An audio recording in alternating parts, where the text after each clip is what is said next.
right, guys, welcome to the social media panel. Woo! We guarantee that it'll be fun and informative.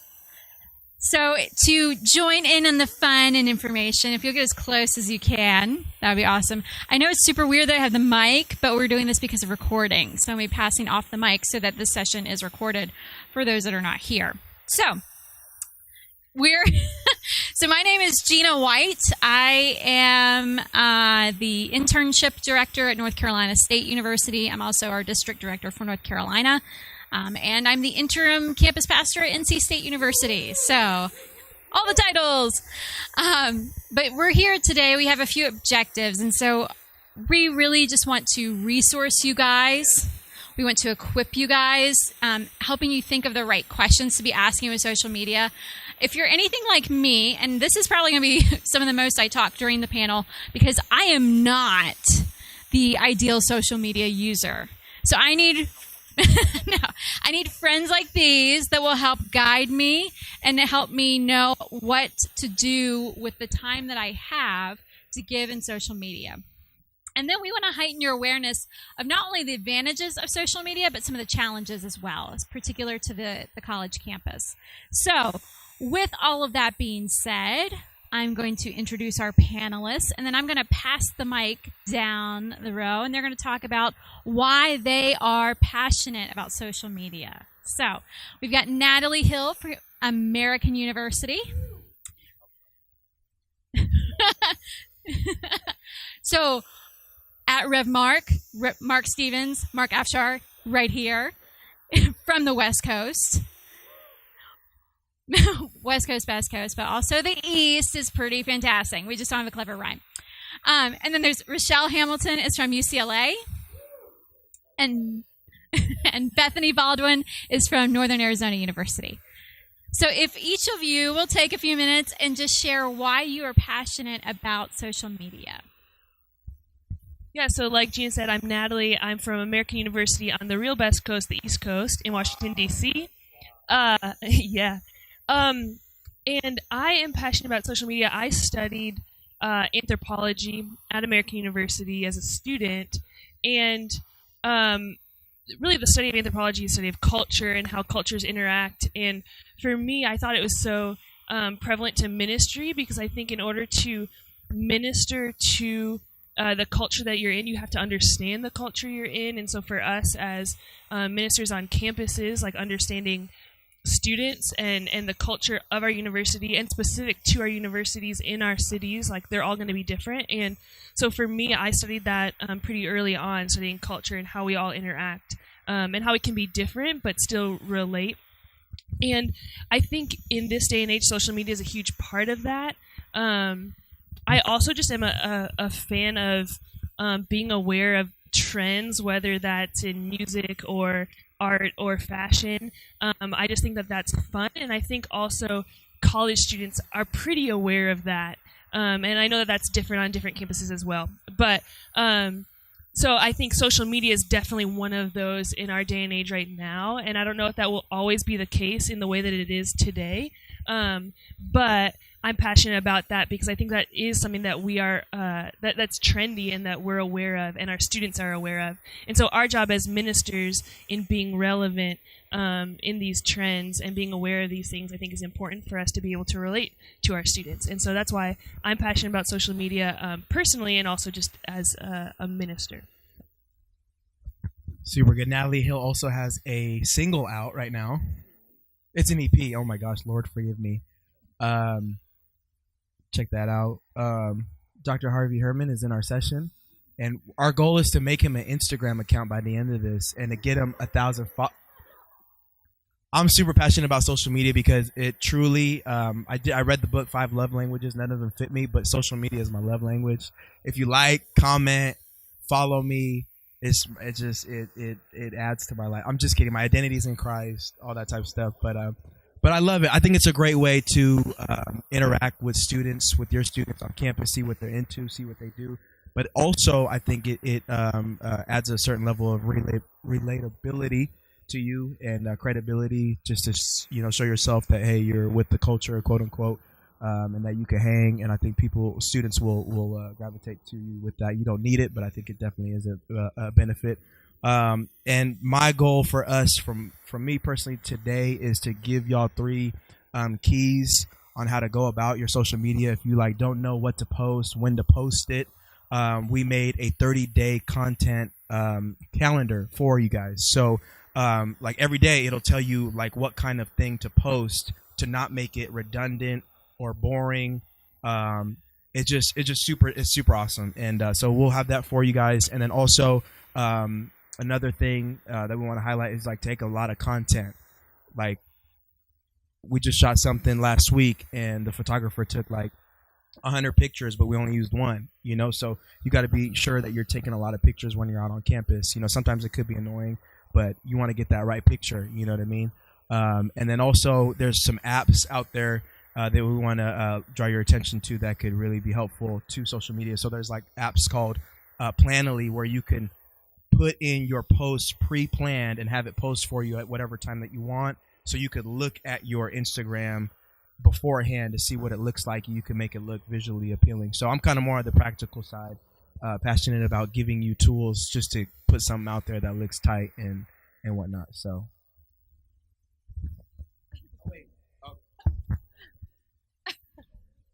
Okay, he has a single that is out. Mark Stevens, look it up, all platforms. It's amazing. It will change your life. I love it. I personally have been listening to it on repeat, so there you go. Yeah. So my name is Rochelle Hamilton. I'm with UCLA Chi Alpha, and social media is really important to me. I come from a graphic design perspective. I've got a background in graphic design. I also do just a lot of different visual arts, whether it's painting, sculpture, or whatever it may be. And so I really love being able to represent yourself and express yourself through visuals. But I also believe that it is the language of our young people these days. They even speak in lols, and they abbreviate everything, which I love. So I think it's a way that we can stay relevant, like they were saying earlier. But the Apostle Paul talks about being a Greek to the Greek and a Gentile to the Gentiles and a Roman to the Romans. And this is our way of doing that with college students and this newer generation. It's us being able to speak to them on the same playing field in a way that they can understand. I even preached a sermon once and used emojis in the background as a way to illustrate my message. And I did the story of Joseph in emojis, which they thought was fun. So I think it's a great way. And then personally, I really love it because I live 3,000 miles away from my family, and it is the way that I can know what's going on with my grandparents and different people because they don't use the telephone anymore. Yeah, that's it. All right, I'm Bethany. I'm from Northern Arizona, so I'm just 2 hours away from here. I'm home turf here. I'm passionate about social media. I come from a photography background. So I'm always thinking in images when we have events, different things. I'm the one who's always capturing that. So that's kind of my role in social media. Personally, I'm kind of growing up in this age where I think the first time I was on social media was with Facebook. Or no, not Facebook. MySpace in junior high. So it's just been interesting growing up with social media and seeing how it's evolved, seeing how it's changed, and then seeing how we can continue to be relevant for those who are now younger than me and what they think is cool. So just the changing, I think that's really interesting. And yeah, just always thinking in photos. That's what I'm passionate about. Thank you. All right, so the way this is going to work, we are going to have each of our panelists answer some questions. And then at the end, we're going to give you guys time to ask questions and for them to respond. So if you start to get worried, they're not addressing my burning question, there will be time at the end for us to do that. But I just want to give you an idea of kind of where we're going. So this first question is actually for Bethany. So Bethany, I'm pretty busy. All of us are pretty busy as campus pastors, right? We've got a lot going on, lots of students, lots of discipleship. Discipleship takes time. And I'm not super savvy in social media. So if I have limited time and limited skill, what's a good use of my time? How can I best manage my time with social media? Yeah, we're all busy, and I know that a lot of us in here wear a lot of different hats. So, what's the best thing to do with your social media when you have limited time?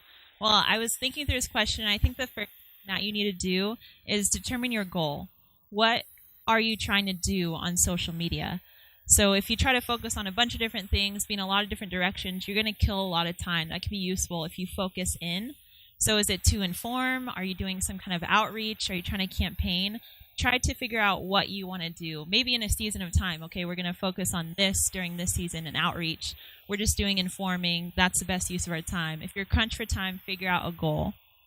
The second is to know your audience and know what platforms they're using. I don't think that if you have limited time to try to be everywhere all at once, Twitter, Instagram, Facebook, it's going to get overwhelming. So choose the platforms that are most popular with your students and really try to be excellent in a couple instead of being everywhere and not doing that good. And then the third tip I would say is to create a social media calendar. So especially we know with graphics, it takes a long time to develop your graphics. And if an event is coming up soon, you don't want to waste time on social media if you're trying to plan for the actual event coming up. So if you can make your graphics ahead of time, and then you can develop a calendar on, okay, I'm going to post this on this day before an event, then you'll be using your time in a more strategic way. And there's a resource, buffer.com, that's right? Yeah, buffer.com is a resource where you can develop that calendar for posting. Yeah, and as we mentioned that we have lots of resources to throw your way. We'll have digital copies of those websites and things like that, as well as some of the resources that we'll be introducing over the course of the elective time. But we are hoping to give you practical things, and sometimes when you have a lot of ideas, trying to narrow it down, like, okay, what are some concrete things I can do? And so, Mark, we're going to ask you, what are some 3 practical things you can do in social media in terms of engagement and reaching out? I thought I had the other question. I'm just kidding. Can I see my okay, so I don't know if we could pull up that calendar that we made, or how do people pull up that calendar?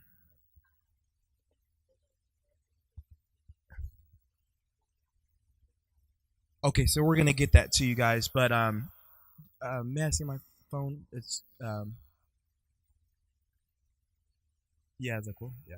Okay, so you're gonna get this calendar, and it's super lit. Like it does the thinking for you, because it's like, oh, perfect. Yeah.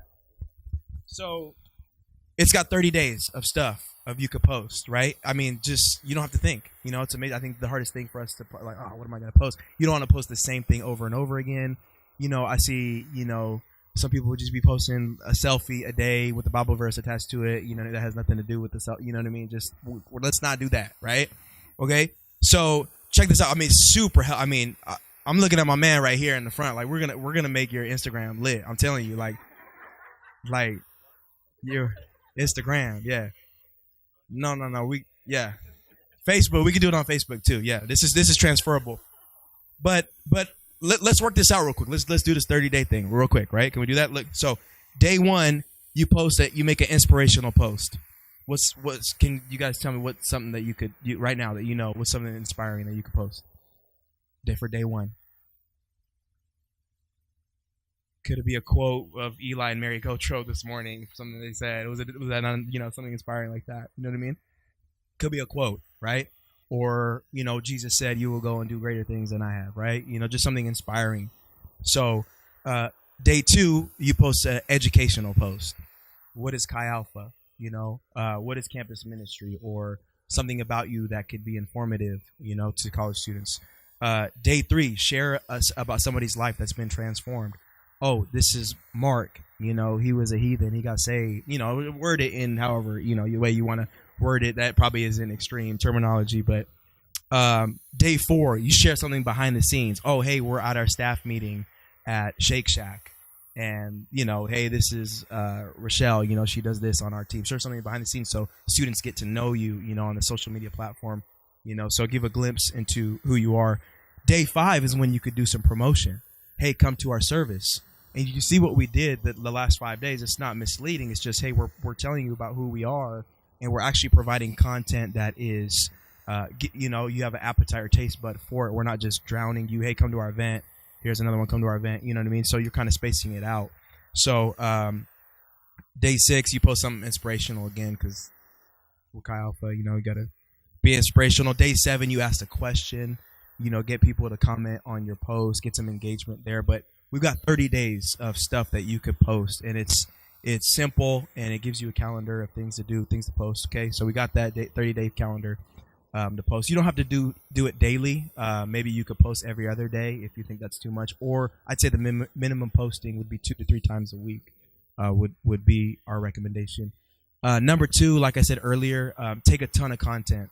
I know one Chi Alpha that we're close to geographically, they have like their staff take like professional photos, like they have like a professional camera or whatever, DSLR, and they're just taking a ton of pictures.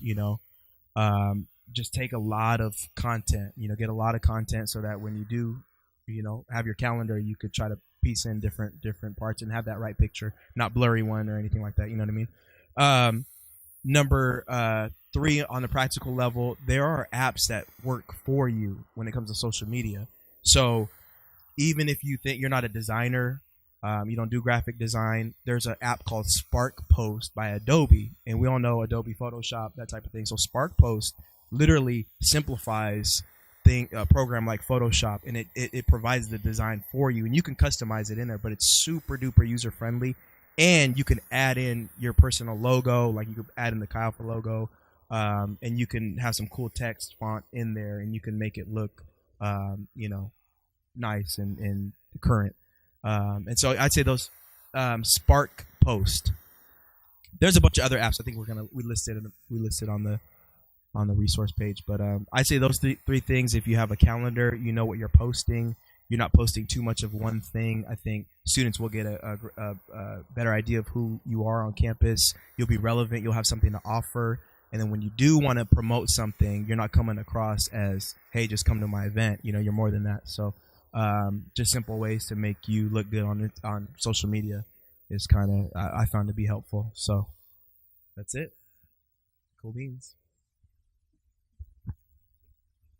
So I don't know if you guys feel this way, but the wide world of posting, and we see everything and anything online, right? Like everything from pictures of my beagles to like, hey, here's this water baptism service, to like very politicized opinions and things like that. And so I really wrestle with, what do I use my social media accounts for?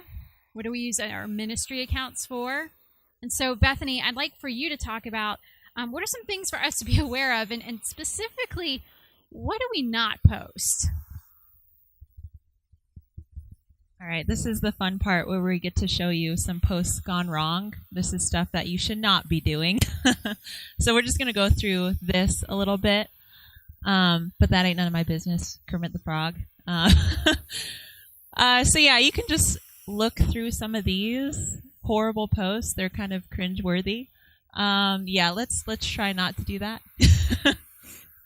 Political opinions, let's try to keep those offline. Bless your heart. That's a thing that I learned from the South.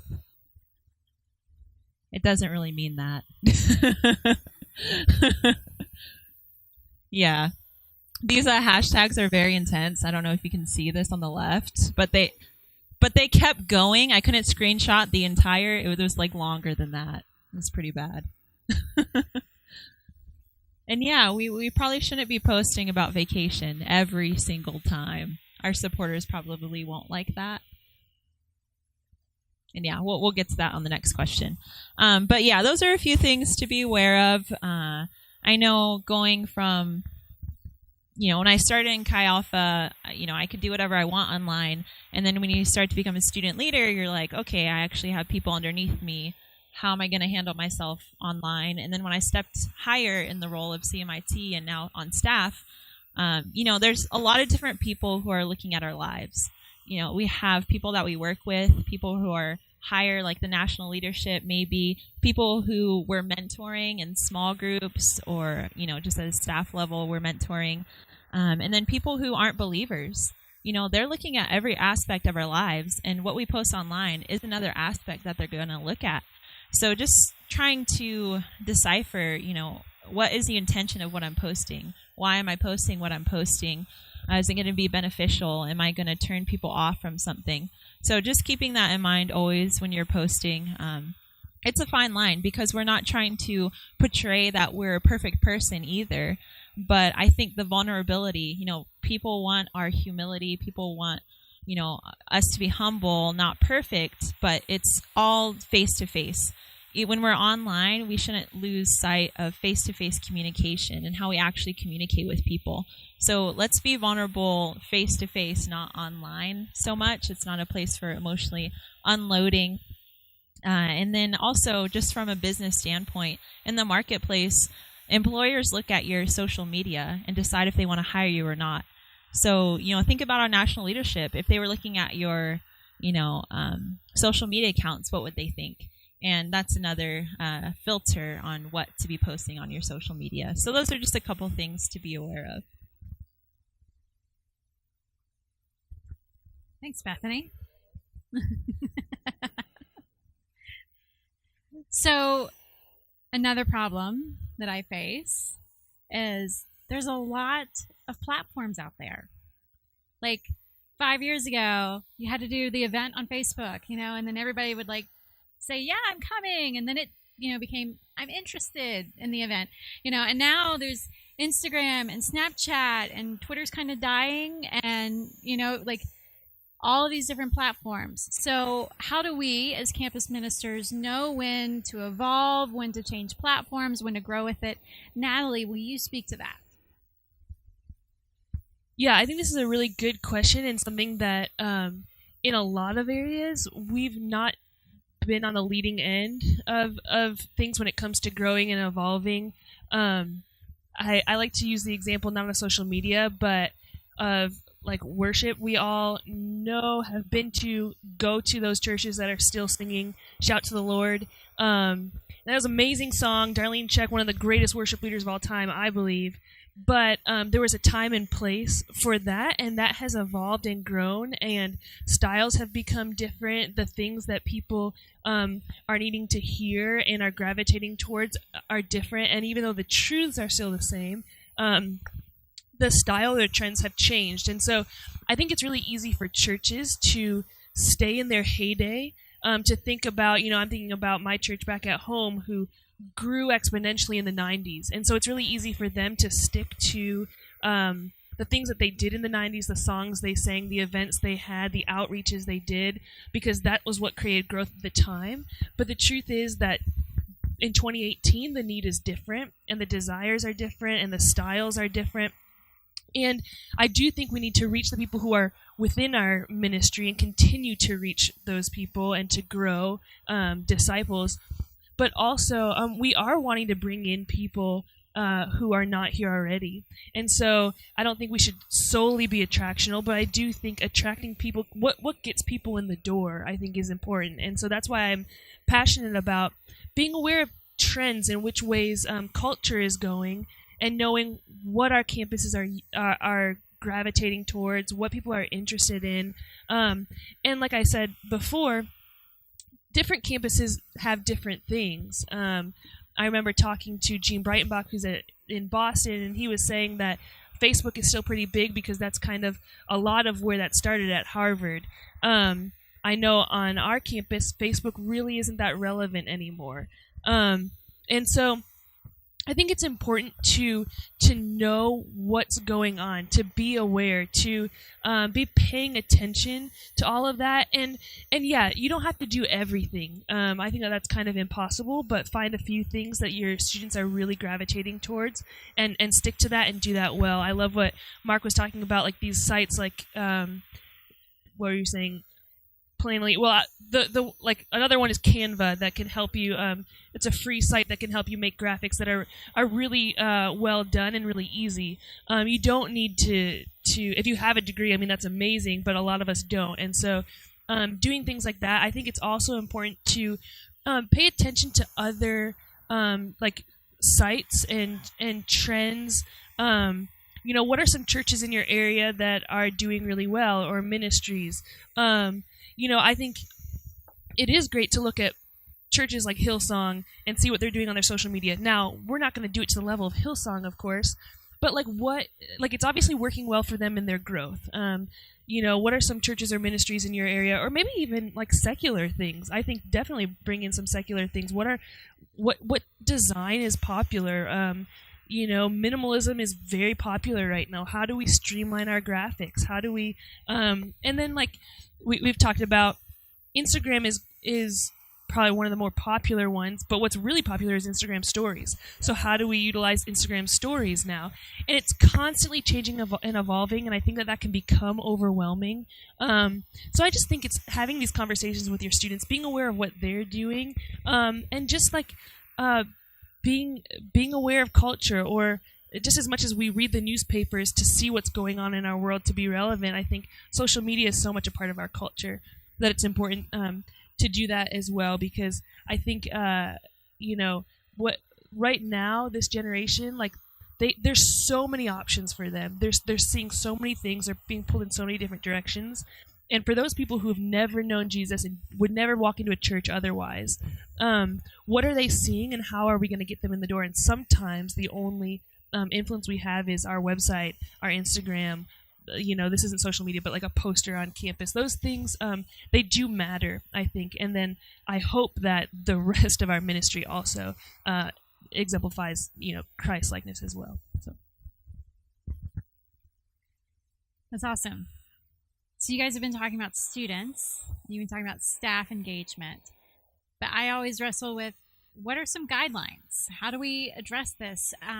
What parameters do we put in place? Do we put parameters in place about social media engagement and what that looks like? So, Rochelle, will you talk to us a little bit about what those guidelines can look like? Absolutely. So, as you know, I mentioned earlier that I have a graphic design background. I've worked I did full-time work with a church as the graphic designer. I've also worked for a company as their lead creative director, and I've also done a lot of freelance work. I've done freelance work for Feed One. I've done freelance work for Network of Women Ministers, and even UCLA Neurobiology program. So I get to work with a lot of different companies, a lot of different people. And one thing that every company does is they create something called a branding guideline. And a branding guideline is a set of guides that will keep their image and their brand cohesive, no matter who does their social media, no matter who does their website. If you do graphic design for them and they hand it off to another, let's say they don't like this company anymore who's been doing their graphic design, or maybe they cost too much and they want to go to somewhere else, they can hand this off and say, this is our brand, this is our image, and this is how you can stick to our image but create something new with it. And so every huge company has this. And inside a branding guideline, I'll just kind of give you an idea, because they will give you, sometimes it's just like, a huge fat book, and you're like, read all of this before you make any designs for us. Like, I have to go through all of this to make sure I'm within their brand. And the bigger the company, usually the bigger the branding guideline.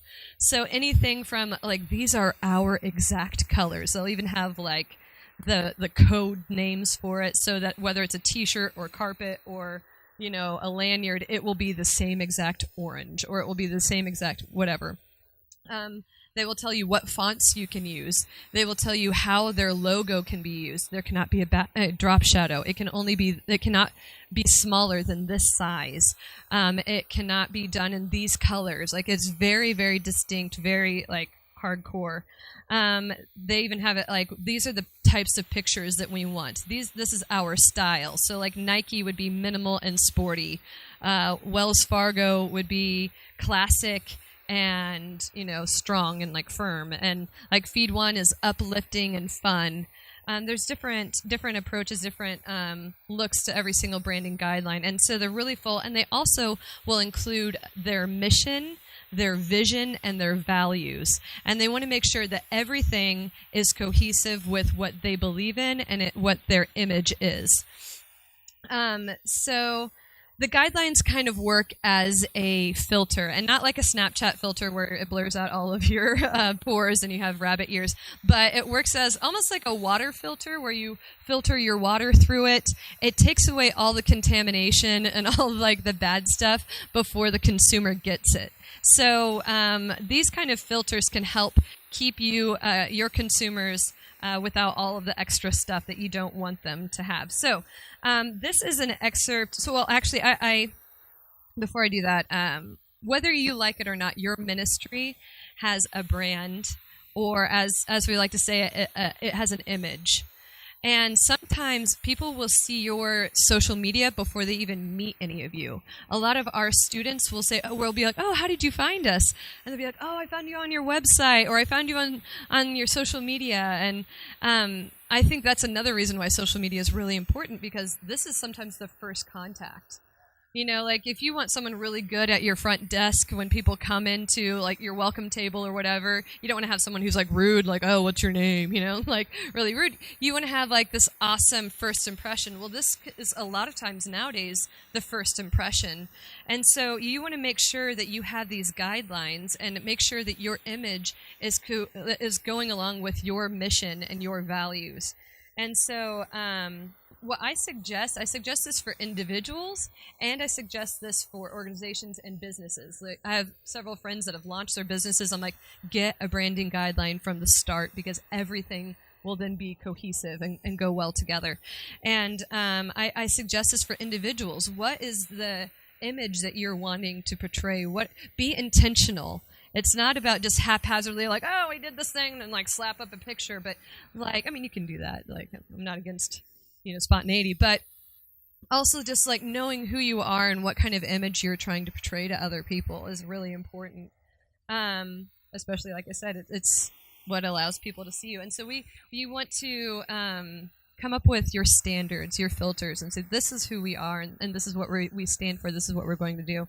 And so this is actually an excerpt from a branding guideline, just one page of it that I did for filters for a company. They're a fair trade company. So the way they interact with other people is different than like other companies. I've done branding guidelines for like apartment complexes, and they're not really going to be like, we want dignity and respect. It's like it's not like that. But for this one, they came up with these bigger phrases, and underneath they kind of did a little bit more of an explanation. So dignity and respect. Our material will always present and treat our clients, partners, and those we serve and their respective cultures with dignity and respect. We will not degrade or exploit anyone, culture, or intentional or unintentional rhetoric or imagery.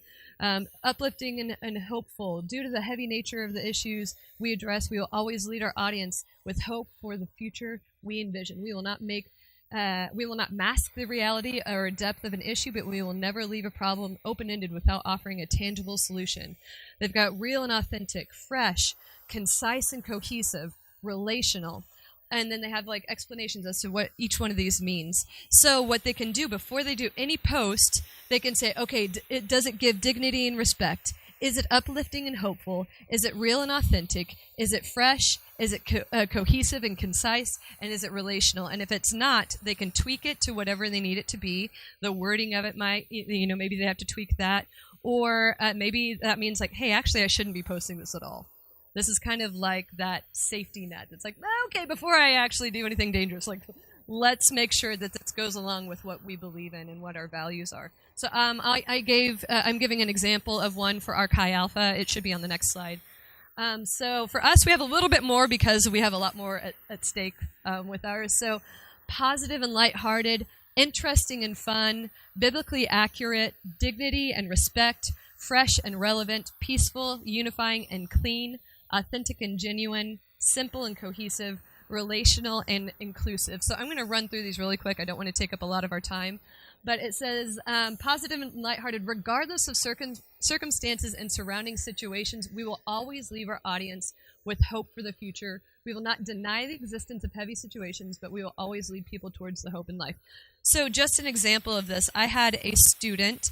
She posted a great picture. Well, normally we have to have our students understand our branding guidelines because each year we vote in a student who will be our social media. We call them the social media guru. They are the one who takes care of our social media for us. And I mean, I usually am the one who's supplying the photos to them or saying, "Hey, make a comment or add in a Bible verse or da da da da," and I kind of let them put their wording on it and everything like that. So my hands are still on it, but I give them a lot of freedom. And so a student was our social media guru, was putting on one of our posts, and she put this great photo, and then underneath it she said, "I know that we're in midterms time and you're all studying and really stressed out, but make it to Chi Alpha tonight at 7:30 on Tuesday." And I saw it and I was like, "Take this down immediately." I was like, "Oh my gosh." And she's like, "What?" And I was like, "No. And I was like, "This is negative." And she's like, "No, I'm inviting people to come to our service."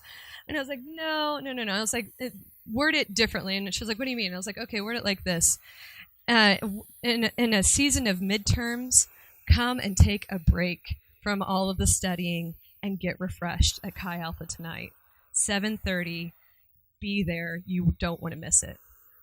And if you put it in a different light, afterwards, they're not being reminded of all the stuff that they're going through. Like, "Oh gosh, I do have to study." Like, oh, like you don't want them to feel worse after reading your post. You want them to feel like, "Oh, I do want to go there. This is what I'm going to get out of this. This is, I'm going to get refreshed. God's going to be there." Remind them of why they're going to be there. So positive and lighthearted, interesting and fun. Thou shalt not be boring.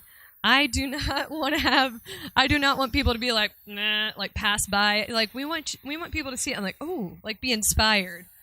Biblically accurate. We will not post anything contrary to Scripture. It must take into account the full context of Scripture and that the message we are presenting is not heretical. Just because a quote is popular does not mean it is automatically safe to use. I know. Yes. So this is very important. And I didn't put this in an order of importance. These are all very important.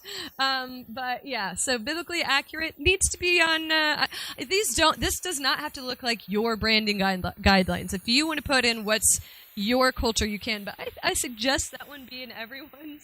Just saying.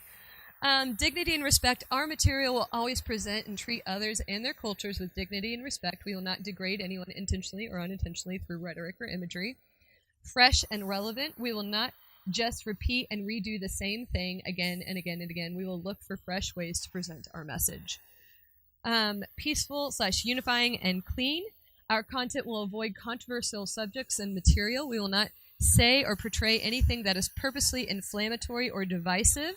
We will refrain from debates and arguments. Our content will be clean and not use any foul language. Even abbreviations of foul language are not allowed on our social media. I actually had to tell a student that. I was like, "No, you cannot say that abbreviation because if you actually spell that out, there's a cuss word in there." So authentic and genuine. We will not portray a fake plastic image. When possible, we will use our own photos. So is it okay to use stock photos? Yeah, that's like totally fine. Use stock photos. If you are going to do an event that you've never done before and you're like, "Oh, I don't know what to do," it's fine to do a stock photo. But if you have photos from a past event or something, pop those in.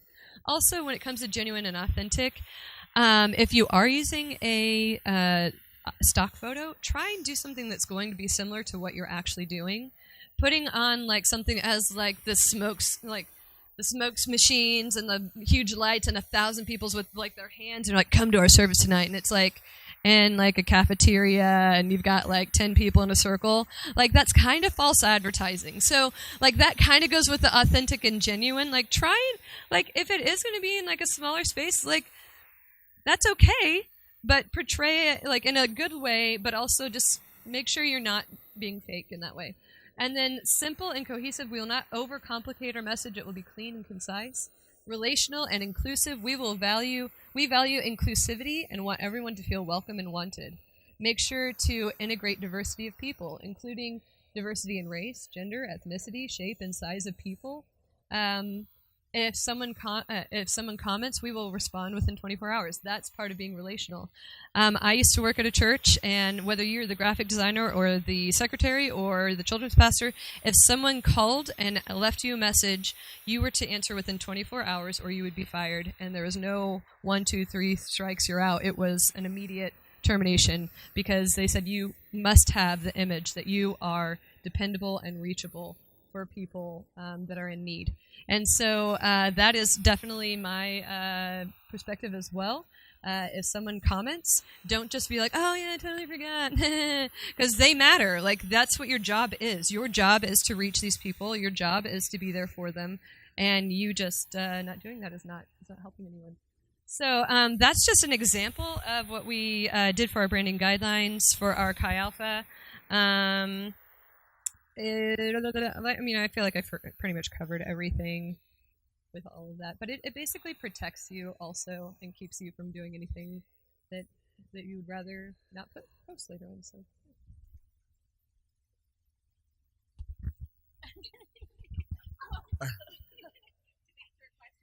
Yeah.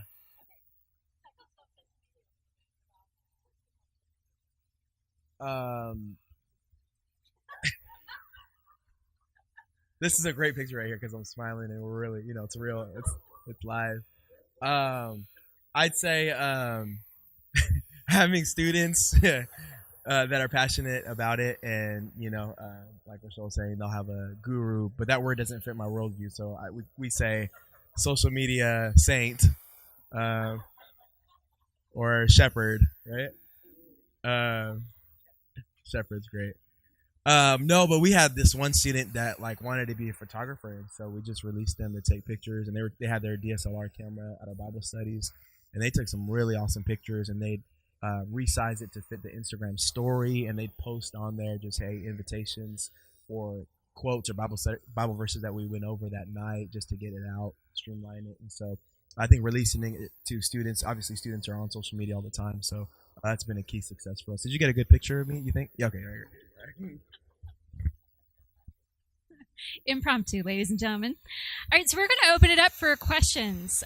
So what I'd like for you to do is, if you have a question, you can just wave at me, and I'll, call on you. I don't think it'll be a big deal in the room or whatever.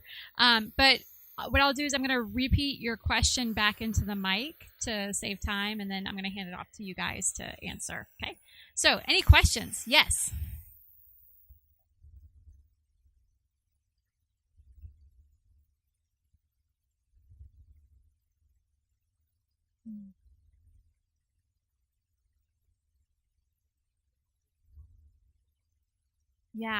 Yeah. So the question is about how do you release students, how do you train them, and then release them into engaging with your social media on behalf of the ministry.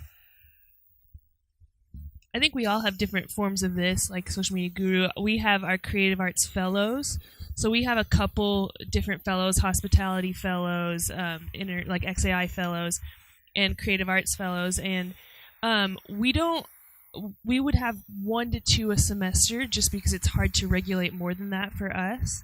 I have been the point person for the Creative Arts Fellows, but each staff member has a different fellow that they would work with, or a different group that they oversee.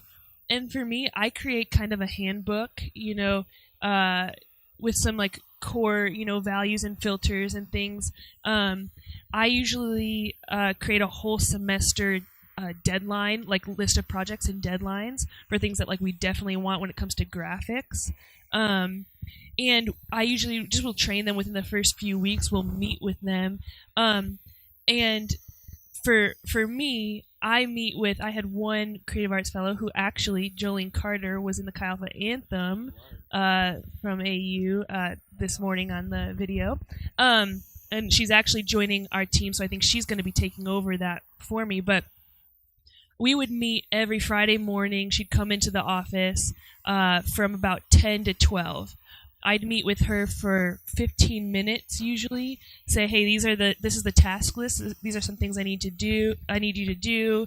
And she got familiar with all of that and would be able to work on that from the office. We have a shared space. And so she would come into that shared space and do all of that, schedule stuff out on Buffer, would post things on social media, would create the events on Facebook or whatever, create some graphics, help send the images to our printer if we're doing, because she kind of covers posters and things like that as well.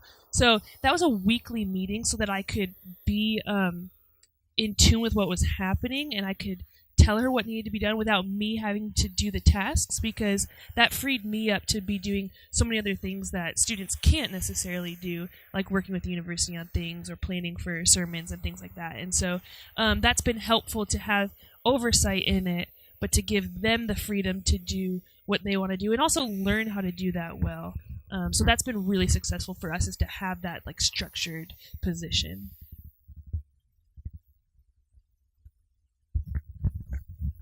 Yeah, for me, it's been kind of different depending on the student and like their giftings. So we've had some students, like usually at our leadership retreat at the beginning of the school year when we plan out our entire school year and the roles that everyone wants to take, I'll ask the question, who is interested in taking on our social media? And usually like one or two will raise their hand, and sometimes they'll be like, I want to be doing like visuals, I want to help with graphics and things like that, and then I can help them in that way and and come up with the content. But then also, if it is another student, I have like a girl this last time in our leadership retreat, and she was saying, oh, I'm really good with words, and I'm not great with photos. So if you just supply the photo, I can come up with the best like content you'll ever see. And I'm like, okay, great. And she's so far has been really, really great. But I do sit down with them and talk to them about, okay, this week we have an event. So the day before and the day of, I want to do something about the event. So I'll give you the graphics for that. Or we've had students in the past that are like, I'm really good with graphics, and I will look at it before they post it. So I definitely suggest having someone be a point person, whether that's you or somebody else, and make sure that they do have that guidance.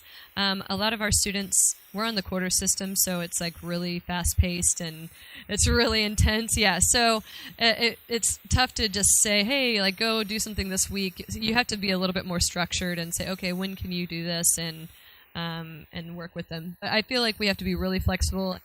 That means I'm stepping in during midterms, or I'm like, all right, well, I'll be doing it this week or something like that. And it works out fine for us. So like she was saying, it can look completely different depending on your campus and also the students that you have and what their giftings are. But yeah, I think knowing what platforms to put it on, and then also letting them know like what kinds of things. So like what Mark has with the 30-day could really help say, okay, yeah, we really want to stick to this kind of schedule and put something together with that. That'd be good. I don't know if that helps with like answering that question, but yeah. Next question. Yeah, Greg.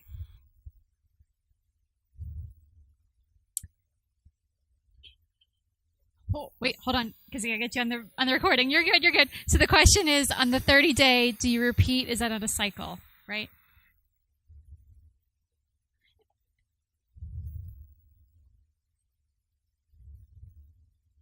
And when is kind of overload kick in for the recipients? You probably don't know who DJ Khaled is, but yeah, it's great. It's great. He got on Snapchat and he took Snapchat to the next level, but he'd be posting on there like daily, and but he was so funny and so engaging to follow that you were never overloaded, So I think if you put on good content, I think a daily post is just enough, especially if you're posting good content that people are engaged with. Every other day I think is also good, but I'd say minimum 2 to 3 times a week would be the minimum, but I don't think it's too much. When your students are saying no more, I haven't got that. I don't.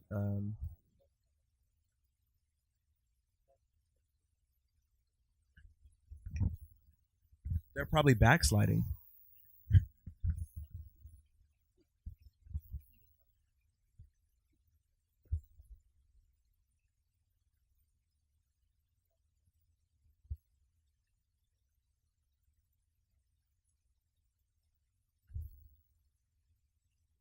Yeah.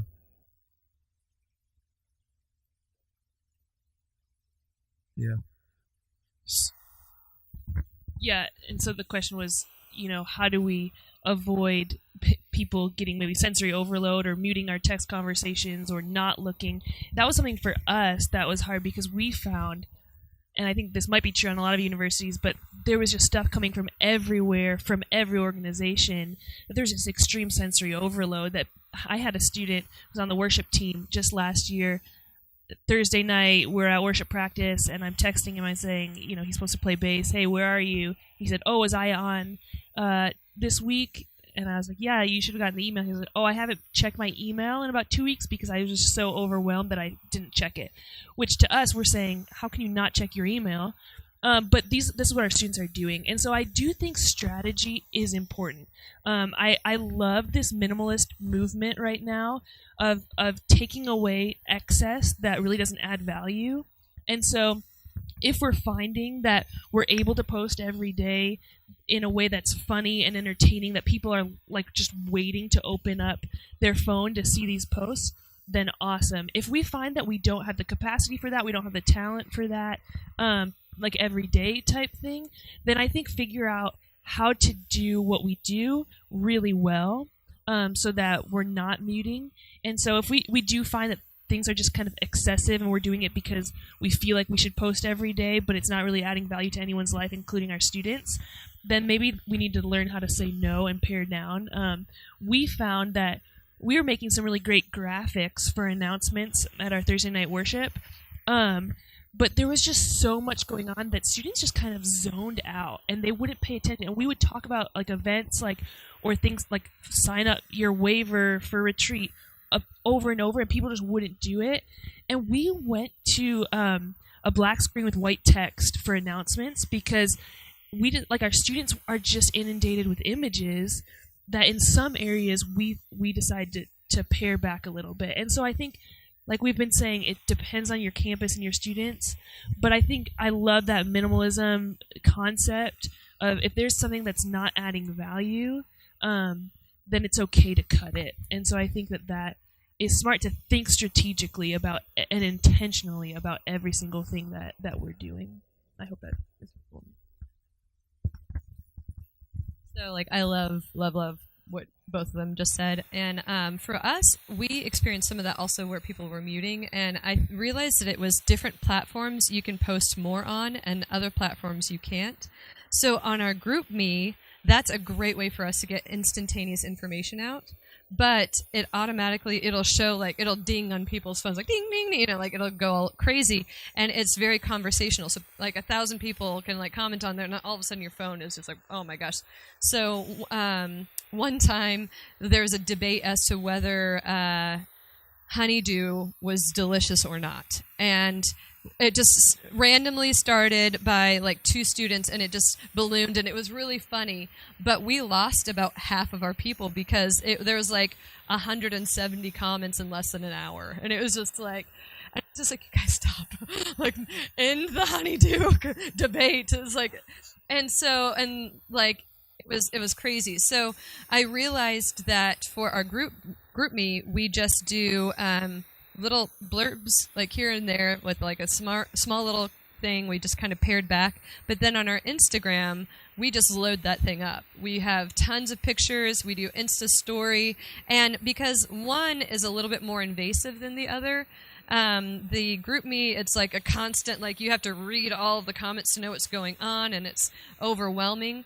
But Instagram, it's just an image, and it tells the information, and you can kind of see it. So I found that I'll treat the 2 platforms differently. One, I'll just be go overboard. It's totally fine. It's at your leisure. And, if someone wants to swipe or away from in your Insta story, that's totally fine. But we just put minimal amounts of information that's short and sweet, what they need to know on GroupMe, and the other ones we can kind of be more lavish with.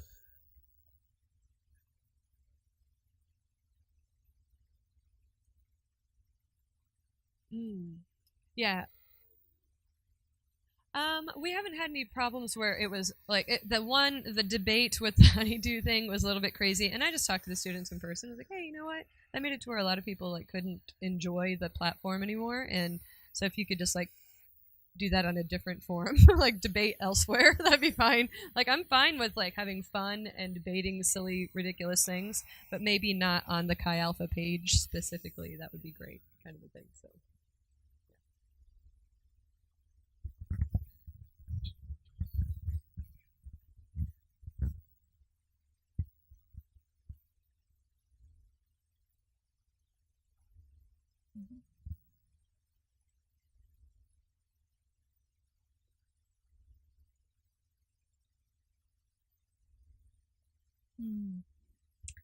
Yeah, so talk to us about engaging the student leaders, and particularly if you've ever had to confront or have difficult conversations about social media interaction.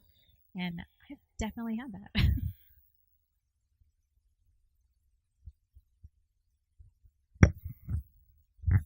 At our leadership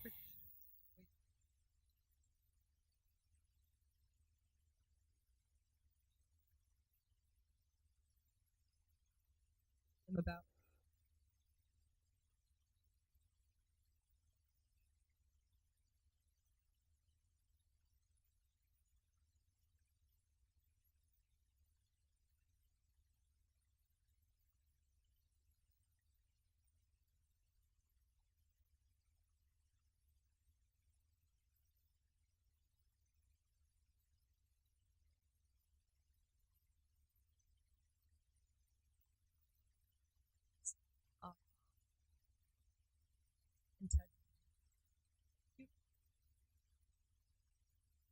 specific image.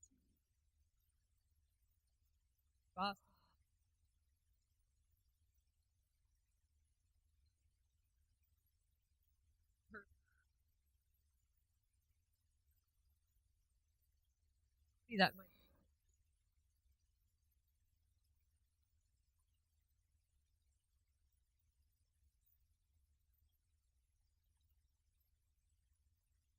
how I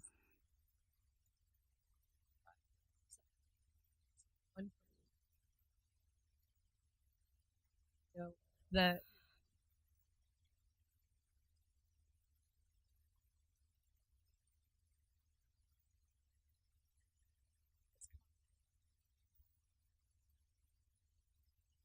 being free.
About our leaders and as their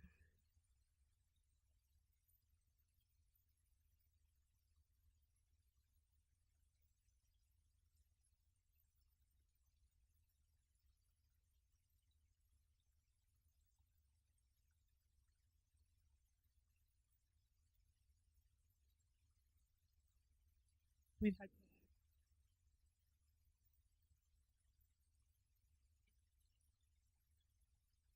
those one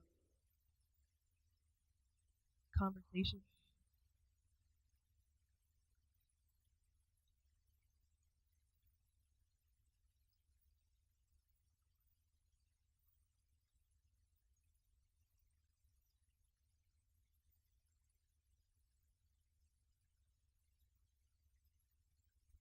Like that. Sorry. And so during my time as the director at Chapel Hill, I actually ran into a situation with one of our students, but we had a written social media policy and expectations for our student leaders. and having that policy to back me up in the conversation, where it wasn't, this isn't just a personal thing that I disagree with what you're doing right now. This is a representing Chi Alpha. This is part of responsibility of being a leader, and this is a policy that I signed too. I'm not asking them to sign something that I won't sign, right? And so for all of our student leaders or servant leaders, they sign a leadership covenant, and so they're agreeing to everything, and the staff is agreeing to the same things. So I think sometimes that can help too, that it's not just something that we don't think you can handle the responsibility, right? We're all owning that this is a big responsibility, and we're bearing the name of Jesus, we're bearing the name of Chi Alpha, we're representing to the campus at large, and even beyond that, we have no control over who sees everything online, right? So, any other questions?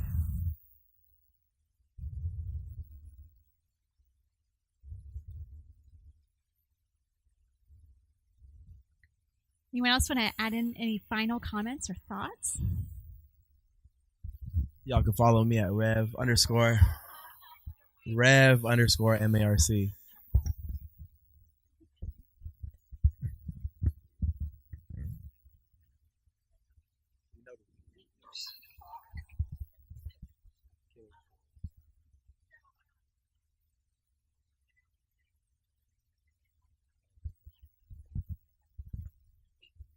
Yeah, so we sent that in with CMC, and we'll put it on the Chi Alpha Facebook staff page as well. I'll post that on there. So that's my understanding, but you're asking the wrong person. So, and I don't have that much power and control. Yeah, the filters, just the Chi Alpha filters. The 30-day posting schedule, and then a list of some of the websites that have been suggested, and even some others that we didn't even mention today. The posting schedule Mark took care of. That was Mark's work, yeah.